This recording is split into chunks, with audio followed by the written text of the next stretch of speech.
প্রিয় মাধ্যমিক পরীক্ষার্থীরা, আমরা এখন এই ভিডিওতে তোমাদের বিদ্যালয় থেকে দেওয়া টেস্ট পেপারস এর গণিতের এই 414 পাতার 11 দাগের এই 1 নম্বর জ্যামিতিক প্রশ্নটি বা সম্পাদ্যটি আমরা এখন খুবই সহজ সরলভাবে আলোচনা করে অঙ্কন করব। তো প্রিয় শিক্ষার্থীরা, আমরা প্রথমে প্রশ্নটা একটু ভালোভাবে পড়ি। প্রশ্নে এখানে আমাদের দেওয়া রয়েছে 4 সেমি ব্যাসার্ধ বিশিষ্ট একটি বৃত্ত অঙ্কন করো এবং কেন্দ্র থেকে 9 সেমি দূরত্বের একটি বিন্দু থেকে বৃত্তটির উপর দুটি স্পর্শক অঙ্কন করো। ঠিক আছে, খুবই সহজ অঙ্ক। আমাদের প্রথমে একটি 4 সেমি ব্যাসার্ধ বিশিষ্ট বৃত্ত অঙ্কন করতে বলা হয়েছে। তারপর বৃত্তের কেন্দ্র থেকে 9 সেমি দূরত্বের একটি বিন্দু থেকে আমাদের বৃত্তটির উপর দুটি স্পর্শক অঙ্কন করতে বলা হয়েছে। আমরা খুবই সহজ সরলভাবে আলোচনা করে অঙ্কন করব। তোমরা মনোযোগ সহকারে দেখো, অবশ্যই তোমরা ভালোভাবে বুঝতে পারবে। তো প্রিয় শিক্ষার্থীরা, আমরা প্রথমে প্রশ্নে দেওয়া পরিমাপ দুটি নেই। ঠিক আছে, প্রথম পরিমাপটি হচ্ছে 4 সেমি। দেখো, এই যে শূন্যের বড় দাগ, এই 4-এর বড় দাগ, এই দুই বিন্দু যুক্ত। এই দ্বিতীয় পরিমাপটি হচ্ছে 9 সেমি। একইভাবে নেব শূন্যের বড় দাগ, এই 9-এর বড় দাগ, দুই বিন্দু যুক্ত। এই এটি হচ্ছে 4 সেমি, এটি হচ্ছে 9 সেমি। এখন আমরা এই খাতার পেজের মাঝে এখানে আমরা একটি এই 9 সেমির থেকে বড় মাপের রশ্মি নেব। ঠিক আছে, দেখো, এই আমরা প্রায় 12 সেমির মতো রশ্মিটি নিলাম। ঠিক আছে, বাঁ দিকে বিন্দু, এই যে এখানে বিন্দু করে নাম দেব আমরা ও, ডান দিকে রশ্মির চিহ্ন, বিন্দু করে নাম দেই আমরা এখানে ওয়াই।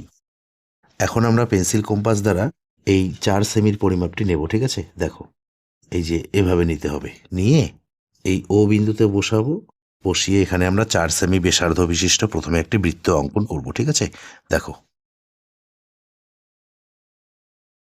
এই এরপর আমরা পেন্সিল কম্পাস দ্বারা এই 9 সেমির পরিমাপটি নেব।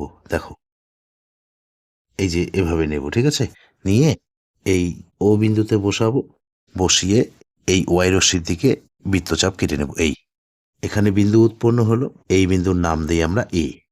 এখন আমরা পেন্সিল কম্পাস দ্বারা এই ও আর এ সরল রেখাংশটিকে এখানে সমদ্বিখণ্ডিত করব, মানে সমান দুই ভাগে ভাগ করব। ঠিক আছে, তো তার জন্য পেন্সিল কম্পাসের কাঁটাটি আমরা এই এ বিন্দুতে বসাবো, বসিয়ে আমরা পেন্সিল কম্পাস দ্বারা এই ও এ সরল রেখাংশের দৈর্ঘ্যের অর্ধেকের বেশির পরিমাপ নেব। ঠিক আছে, আনুমানিক নেব।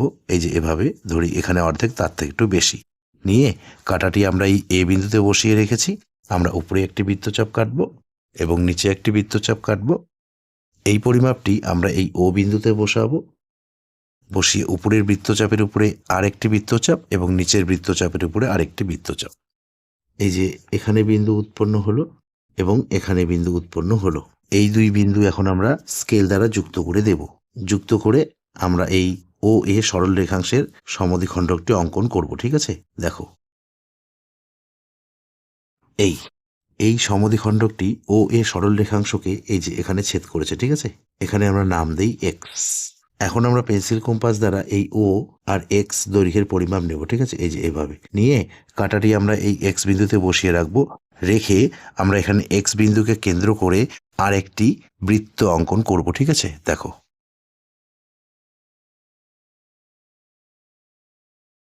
এই তো প্রিয় শিক্ষার্থীরা, দেখো, এই যে প্রথম বৃত্তটিকে দ্বিতীয় বৃত্তটি এই যে এখানে ছেদ করেছে এবং এখানে ছেদ করেছে। ঠিক আছে, এই বিন্দুর নাম দিই আমরা পি আর এই বিন্দুর নাম দিই আমরা কিউ। এখন আমরা এই এ আর পি বিন্দুটি যুক্ত করে এদিকে এ পি স্পর্শকটি অঙ্কন করব। ঠিক আছে, দেখো, এই একইভাবে আমরা এই এ আর কিউ বিন্দু যুক্ত করে এ কিউ স্পর্শকটি অঙ্কন করব। এই রশ্মির চিহ্ন। তো প্রিয় শিক্ষার্থীরা, আমরা এই যে 4 সেমি ব্যাসার্ধ বিশিষ্ট বৃত্তের বহিস্থ বিন্দু এ থেকে এই বৃত্তের দুটি স্পর্শক এপি আর এ কিউ অঙ্কন করলাম। ঠিক আছে, আমরা এই জ্যামিতিক চিত্রটি বা সম্পাদ্যটি অঙ্কন করে এই চিত্রটির বা সম্পাদ্যটির নিচে একটি লাইন ভালোভাবে সাজিয়ে লিখব। তোমরাও পরীক্ষার খাতায় ভালোভাবে লিখবে। ঠিক আছে, দেখো, সুতরাং ও কেন্দ্রীয় বৃত্তের বহিস্থ বিন্দু এ থেকে এপি ও একিউ দুটি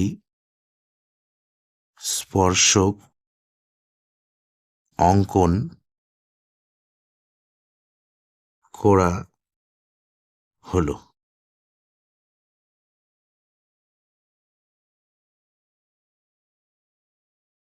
তো প্রিয় শিক্ষার্থীরা, নিশ্চয়ই তোমরা এই সম্পাদ্যটি অঙ্কন করার পদ্ধতিটি ভালোভাবে বুঝতে পেরেছ। তো এই ভিডিওতে এ পর্যন্ত। ধন্যবাদ।